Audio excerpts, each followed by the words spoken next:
Legal professionals of Reddit, what's the funniest way you've ever seen a lawyer or defendant blow a court case? Lawyer was verbally running through the evidence against the guy he was defending, trying to claim there wasn't enough to even call a trial. All totally fine, except he said, I believe more seasoned judge wouldn't have let this trial move forward. Not knowing that the judge he's speaking to gave the okay to move the trial to this court. He was immediately given a hard motion denied. Personally insulting the judge. It's a bold move, Cotton. Let's see if it pays off. Spoiler, it never does. My brother was on a jury back in the days of MySpace. A woman had been hit by a big rig during foggy weather. She was suing for a back injury. The last day of the trial they asked her if she has a MySpace account and brought up her site for the jury to see. I think all profiles were opened then. There's a picture of her dancing on the hood of a car and right next to it is a text exchange of her saying that she shouldn't go out too much because her lawyer says that she has to look injured. Needless to say, she lost that case. A judge I worked for once oversaw a trial where woman claimed to have been so badly maimed by a boob job that she could bear to go out in public. The case had been going for 3 years to get to the trial.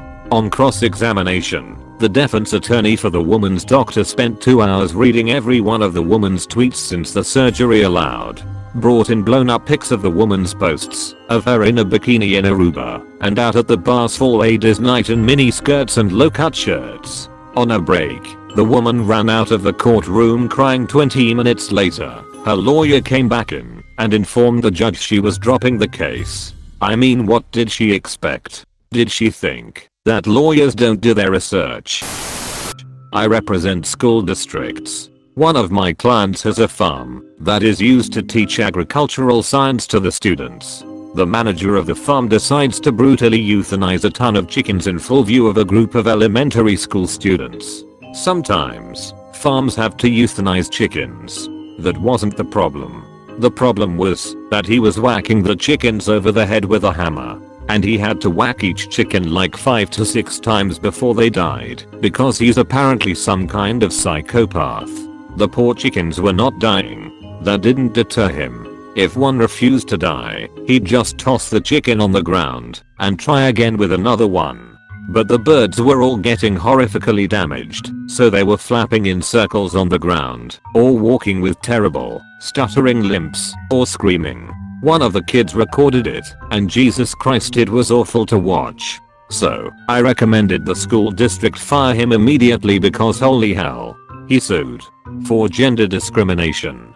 Good lord, it's not that difficult to kill an animal, just break its neck. FFS.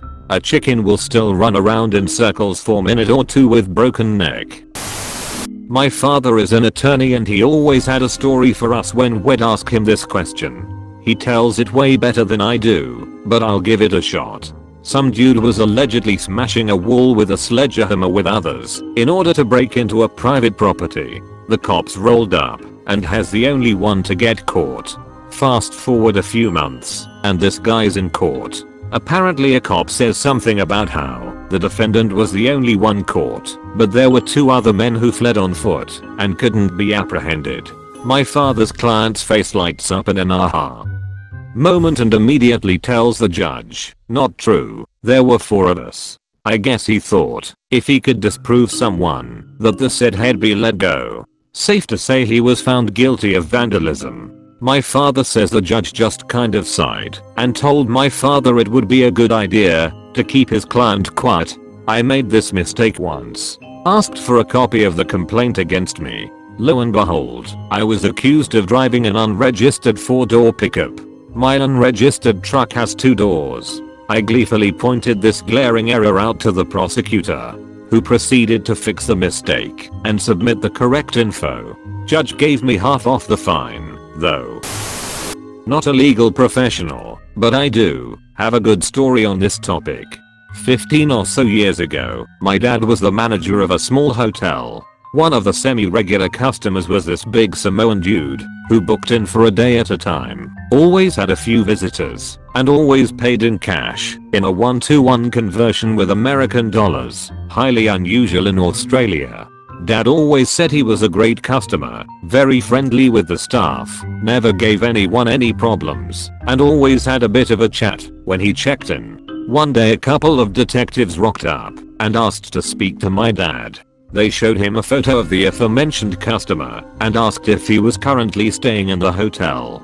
Dad confirmed that he was, and in a matter of minutes a small contingent of cops arrived, stormed the room, and escorted the guy away in handcuffs.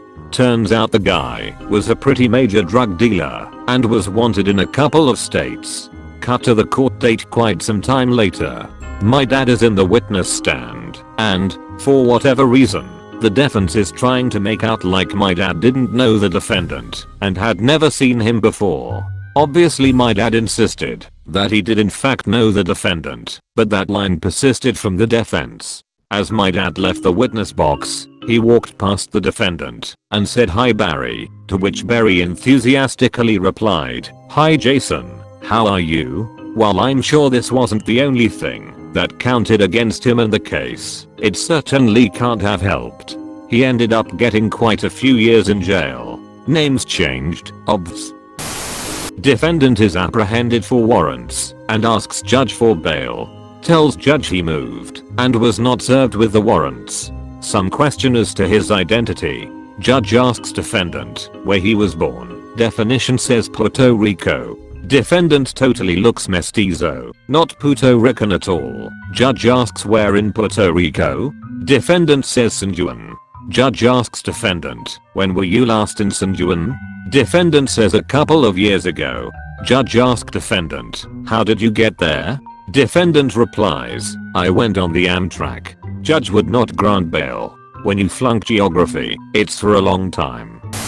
I used to be a police officer and spent a lot of time in court and saw a lot of things go really wrong for people, but the one that sticks out is a guy who was up for DUI. He started relating his side of the story and tells the judge he only had 2 bottles of wine. His lawyer is desperately trying to get him to stop talking, and he yelled at his own lawyer, "Don't interrupt me," and the judge says, "I think you should take a moment to listen to your attorney," and then he told the judge, "Don't tell me what to do, I'm not a damn child," and the judge just smiled and leaned back and said, "By all means, continue." It went badly for him, unsurprisingly. I don't know how true this story is, but my dad said he took his Camaro out late at night to speed and got an exhibition of speed ticket. Challenged it in court saying it wasn't/couldn't be an exhibition of speed because he was alone. There was no one to exhibit speed to.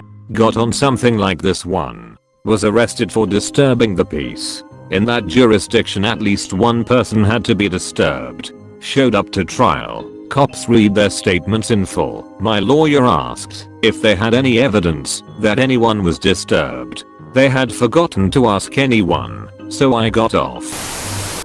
Not a lawyer, but I have a good one.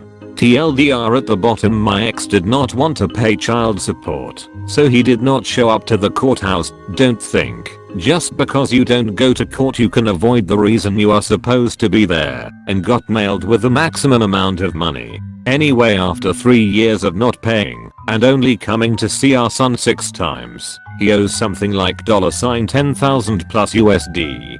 He finally decided to go back to get it lowered and asked if I would forgive the past due. I told him yes I would if he would start coming to see our son at least one day each week for a few hours.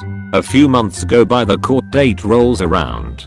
He has failed to visit more than twice, and I have a mound of evidence. Facebook post, text, and MySpace of him not only having a job but buying drugs, expensive clothes and car accessories. He also lived with his mom, so no bills, even his food was paid for by mommy. He makes his case about how he doesn't have a job and just can't afford child support, blah blah blah.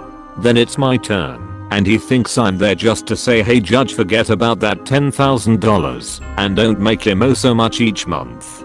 He was not prepared for the folder I handed the judge that had all his information from the past few months printed and highlighted. He screamed at me, at the judge, and at the room. That's personal. That has nothing to do with this. I was given that stuff. It took everything in me not to laugh. The judge waits for him to be quiet and calmly says, "If I could keep it at what it is I would. Actually, if I could raise it I would. Sadly, even with all this evidence I will have to set it at about half."